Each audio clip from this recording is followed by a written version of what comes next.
Hey, What's up, guys? How you doing? Hey, got the guys here. Appreciate it. So I got a brief statement I'm gonna read, and then we'll do some questions. So this is my final chapter. Since I played my first snap at 12 years old, nothing in my life was more important than football. The game always came first.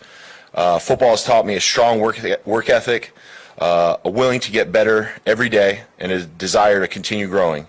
It has taught me that what you get is important, who you become is more important.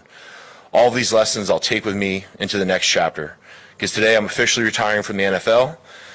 Everybody starts their NFL journey differently. You may be a first-round pick like Colton Miller. You could be an undrafted guy like Andre James. But it's a willingness to sacrifice daily and dedicate yourself to the 1,000 micro decisions that lead to winning and that will carry you far in this league where nothing is guaranteed. I owe my ability to maintain my single-minded focus to my father and the gift of grit and perseverance to my mother. While those have been foundational to my career, was perhaps most importantly their unconditional love that gave me the confidence to believe in myself. I'll never be able to repay them for that. With sacrifice comes adversity. While I wouldn't change those long hours in the gym and on the field, I'm excited for the wide open ventures ahead of me. Take a vacation when I want, go back to school to get my MBA, spend more time with family and friends. After stepping away from football in 2018, I knew if I came back, it would be to finish out my career on my terms. It also had to be with the right team, which I found in the Raiders. There was always hesitancy in coming back when you've been out of the game, but after a tryout with the Raiders, I immediately knew it was the place for me. It made me hungry to come back. It felt like home the minute I got here. I played so long and I got in this bad boy reputation throughout the years. It just fit with the Raiders. They trusted who I was, and they let me play. And I played my ass off for them. What I'll miss most, though, is the brotherhood, the camaraderie, eating with the boys, going out to eat, hanging together, having barbecues over at Colton's house. I'll miss being with my teammates, especially in the silver or black. It was empowering to have them trust me to bring stability, leadership, and work ethic to this young group of guys. Andre James, Colton Miller, I don't want to say they owe me everything, but they owe me everything. I just want to finish up. I love the Raiders organization. Mr. Davis means the world to me. It's why after 4 teams in 15 years, I'm retiring officially as a Raider.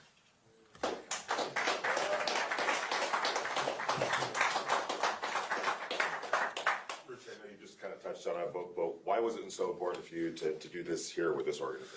It was so important to do it here with this organization because, it felt like home from the beginning. I came on my tryout, and I had been coming back from some adversity, and I remember doing the tryout, and Coach Gruden and Mayock and Rich Bisaccia and the entire staff was out there, and I did the tryout, and they said, all right, you ready to do this? And I was fully bought in, committed to the Raiders. I came here in 2019 to help develop some of the young guys, and I poured my heart and soul into it. And when I poured my heart and soul into it, the coaches let me be who I was. Mike Mayock and the staff, they trusted who I was, so they didn't micromanage me. So I think it's been a long time coming, me being a Raider. I think I was born to be a Raider. I took the long way to get here, and it's just felt like home ever since. I'm just so appreciative to Mr. Davis, the organization, for an opportunity to come write the final chapter of my football career. And it's great. I live down in Scottsdale, Arizona. I'm going to spend a lot of time up here with the guys, mentoring the guys, coaching the guys, helping the guys win. So it's a perfect fit for me. What do you want people to remember about Richie Incognito as an NFL player? I just want people to know that I played with passion. I played with heart. I played with courage. I played hard for my brothers. I was a total pro. I was dedicated 24/7. Everything in my life was about being a better football player, being a better player, being a better teammate, being a better person. And what I want them to remember is, when they saw me out there on Sundays kicking ass, that was just passion. That was passion for my brothers. That was love for my brothers, having their back. I honestly just want people to remember me as a badass, out there kicking ass, taking names. That's it. On that, in your opening statement, you mentioned something about a bad boy image. Over 17 years, Yeah. some staggered steps. Yep. What did you learn, though, along the way about yourself? It's a lot. I've had a lot of setbacks, a lot of adversity. It's probably what I'm most proud of is coming back from those setbacks and that adversity. But I think I touched on it a little in my statement. What you get in life is important, but who you become. And from each one of those setbacks along the way, just the learning and growing and being able to come back. And, you know, I was out in 14. I came back in 15 with Buffalo. I came back a better person, better man, better player. Ripped off 3 Pro Bowls in a row. Was out in 18. Came back. Learned, grew, reached out, realized I have a huge support staff. And it's that continued growth and that continued improvement that I've learned the most about myself and going forward. And this last chapter with the team and the Raiders, just put my best foot forward. I had that bad boy image, and on other teams I was used to being micromanaged, and I was used to having to answer to all this stuff that really didn't equate to being a good football player. And when I got here, they said, we trust who you are, lead our men, and play your ass off, and that's what I did. Richie, you mentioned the bad guys of the Raiders and that image, but you, like most of them, once you get to know them, are one of the good guys. So my question is, I remember watching you coach guys who were fighting you for your job. Where did that come from, and how much of that part of the game, the relationships, are you going to miss? Oh man, that's what the game is all about. It's about the relationships. You know, me and these boys have been to hell and back. You know, I could talk to you guys till I'm blue in the face trying to explain what that's like. But we've been in those trenches. We've been in that training camp. We've been to some dark places together, and it's the collective effort of the offensive line and the guys here to come out victorious. So I've always learned, I'm a lifer in football. I love the game. And I had really good guys early on in my career, Isaac Bruce, Torrey Holt, Leonard Little, Orlando Pace, Marshall Falk, and they taught me how to give back. They taught me the importance of teaching these guys lessons. They taught me the importance of, hey, you're the leader now. Now it's your turn to give back. And, all these guys, I just want them to play at the highest level. I want them to win. I want them to have success. I want them to make a lot of money. So anything I can do to help these guys. Do you ever want to get back and get into coaching? Absolutely. Absolutely. I think coaching is on the horizon for me. My goal right now is to kind of take the next year at my pace, and we go back to Arizona State, work on my MBA. And, I think in about 6 to 8 months, 12 months, we'll evaluate what's going on in the coaching world. I'd love to have an opportunity to come back and work with these guys and get these guys going. I know I can get them to play at a high level. I'm excited for them.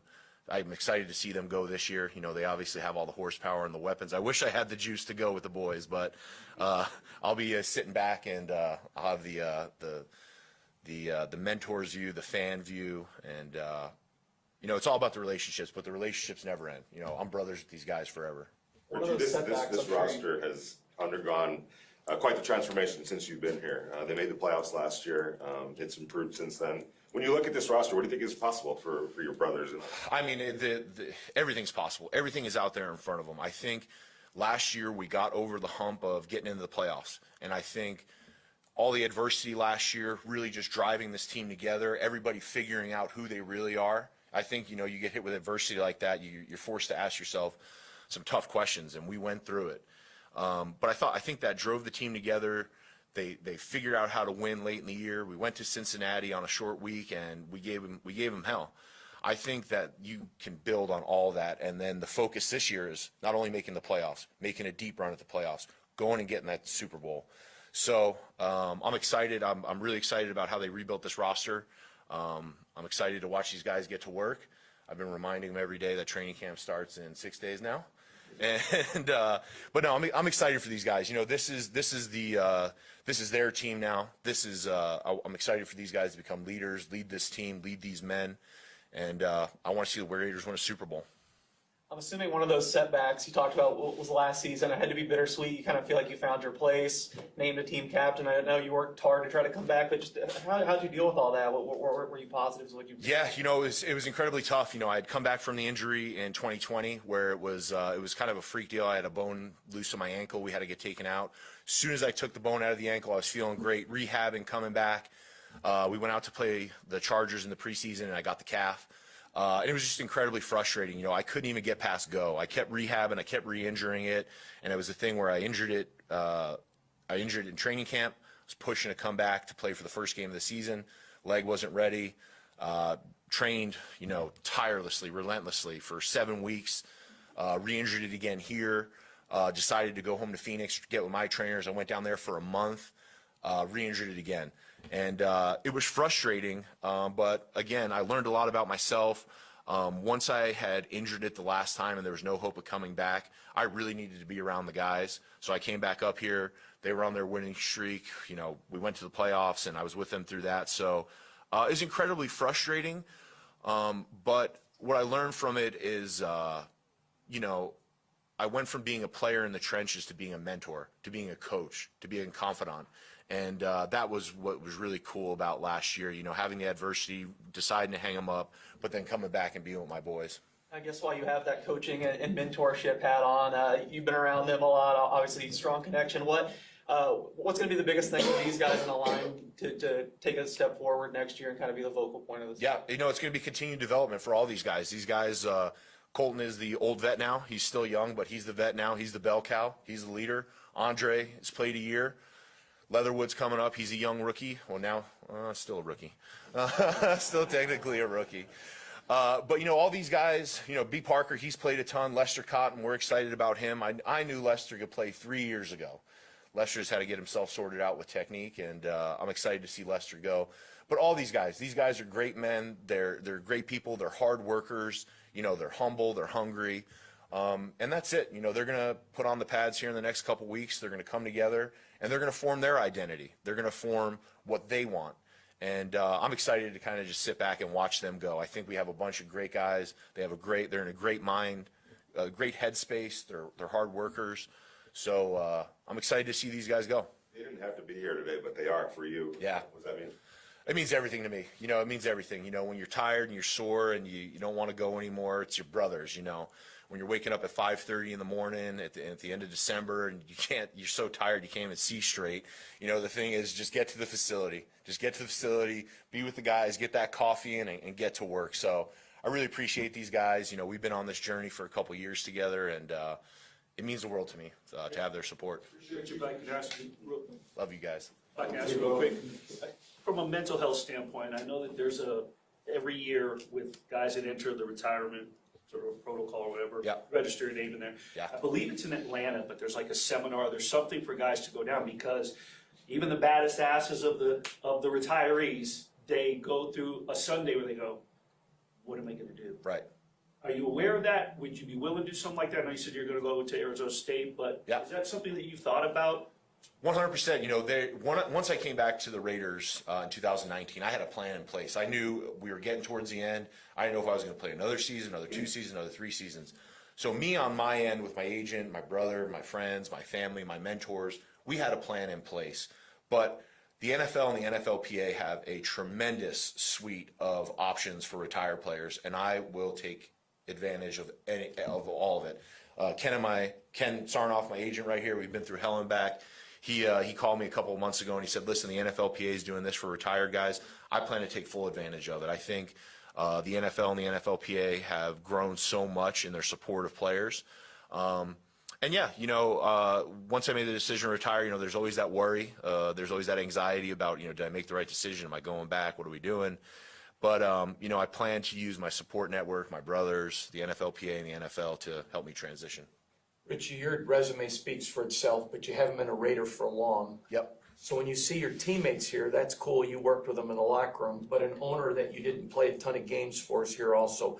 What does it mean to Richie Incognito, the respect this organization has given you? It's tremendous, man. It really is. You know, I had kind of come here in some tenuous times for myself in 2018, 2019. And what they did was they did exactly what I needed. They put their arms around me. Mr. Davis put his arms around me, John Gruden, Mayock, Tom Cable.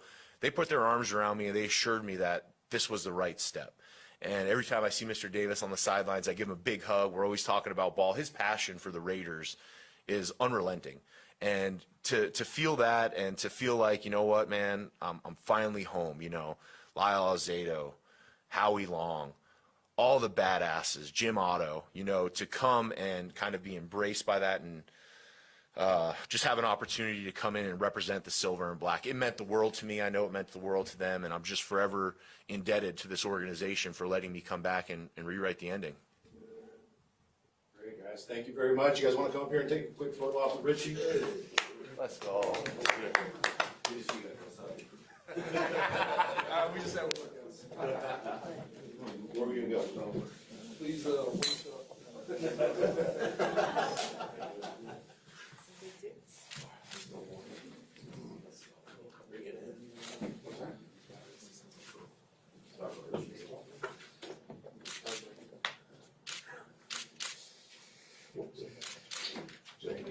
We can